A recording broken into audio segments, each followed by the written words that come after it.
Thaipusam celebration in Malaysia generally, in Batu Caves specifically, is totally different from anywhere in the world. I have Hindu friends in Singapore, in Australia, even in India, who have been to our celebration here in Batu Caves and actually said it's totally different. They have never seen things that we do here, like the piercings, the huge Kavadis, the dancing, the songs, the color, the food.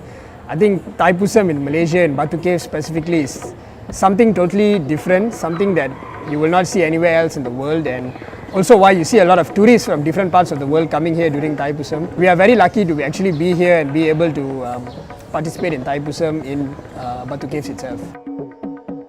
தை மாதத்தில் பூச நட்சத்திரத்தில் பிறப்பதே தைப்பூசம். இதில் காவடி ஏந்தி கொண்டு முருகனது அறுபடை வீடுகளை நோக்கி நடைப்பயணம் செய்வது பழக்கம். அப்படி ஒரு காவடி எடுப்பவரின் பயணம்தான் இந்த ஆவணப்படம். My name is Shailen. This is my second year of doing Kavadi. So actually I've always wanted to do Kavadi for many years, even during my school time, during my college time, but I just never got the time or the chance to learn about it and do it. So last year was the first time that I did it. Why I do Kavadi is because it's more of a personal journey for me. Not anything to do with other factors. It's more of understanding the energy that we actually have within us. So the whole preparation until the day is more of a personal journey for me. So my first experience last year, I was actually a little nervous at first because I've actually come and attended. I've seen my friends do it. I've seen other people do it. But when you actually have to do it, as it gets closer to the day, you do feel the nervousness of actually going through the process, because I really didn't know what to expect. I didn't know how the journey was going to be like. It was a nervous experience the first time. Also, I chose a different weight Kavadi, but on that day I got at least another 10 kilos extra in the Kavadi, which was totally unexpected. But I didn't know it until I actually reached up and the guy told me that this Kavadi was actually a lot more heavier than what I planned. The thing, the Kavadi wasn't fitting well, that was a problem. So I had it like actually some of the screws and the metal parts piercing into the stomach slightly as I was walking.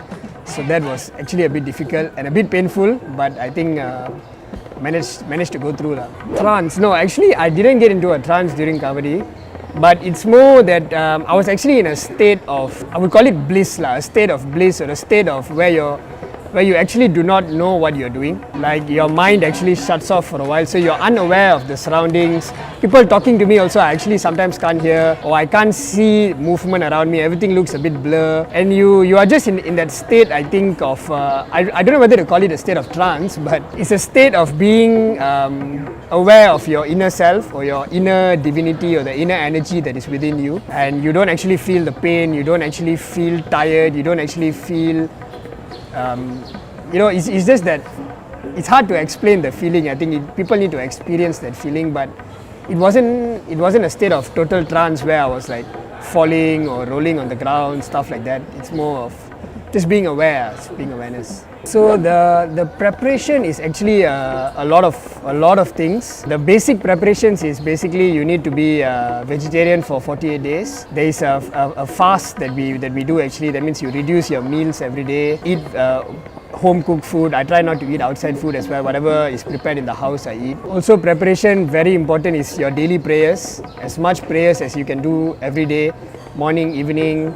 Attending temple pujas, attending temple prayers, very important. Many other things which will differ from different people, like sleeping on the floor for 48 days, walking barefooted for 48 days. So different people do practice different things. Then the other part of the preparation, of course, preparing the Kavadi itself. So we have different Kavadi makers that we go and see. Going to him, choosing your design, choosing the weight of the Kavadi, the fitting process actually, because the fitting itself is very important to ensure that it's easy, and also there's not much trouble when you're walking with the Kavadi. Finding the right Kavadi and the right Kavadi maker is actually very, very important. The mind process shouldn't have any negative thoughts. You shouldn't have any thoughts, ill feelings towards people.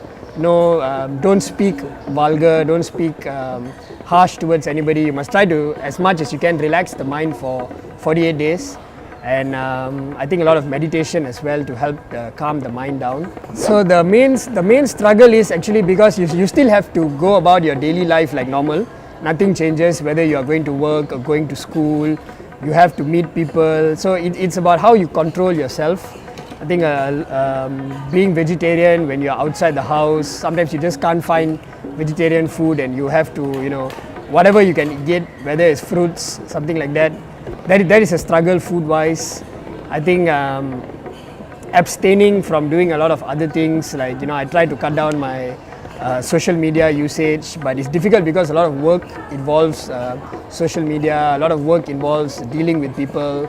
So in a sense that is a struggle. So actually the body does feel weak for the first few days because I'm not a vegetarian normally. So when the first 1 week of being vegetarian, your body actually starts to feel a little weak. But over time, the second week, third week, you actually build strength, inner strength, because of the other prayers that you're doing.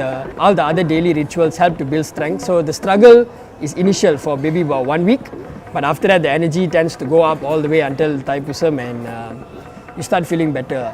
Post Kavadi, I think last year I made a mistake of being unaware that there needs to be at least another 3 days after Thaipusam, or at least after taking the Kavadi, there is another puja that needs to be done, which is the Idumban Puja. Now the Idumban Puja is basically a thanksgiving or an offering to Idumban itself on the third day. So you're not supposed to break your fast after taking the Kavadi. You need to do that extra 3 days and then cook food at home, take it to the temple, do an offering to Lord Idumban as a sign of basically being thankful that everything went well, the whole process went well, and then only subsequently on that day actually breaking the fast and going back to the normal routine. I think finally the most important thing that for me personally I need to realize is that Thaipusam is not just this 48 days of preparation. It's more than that.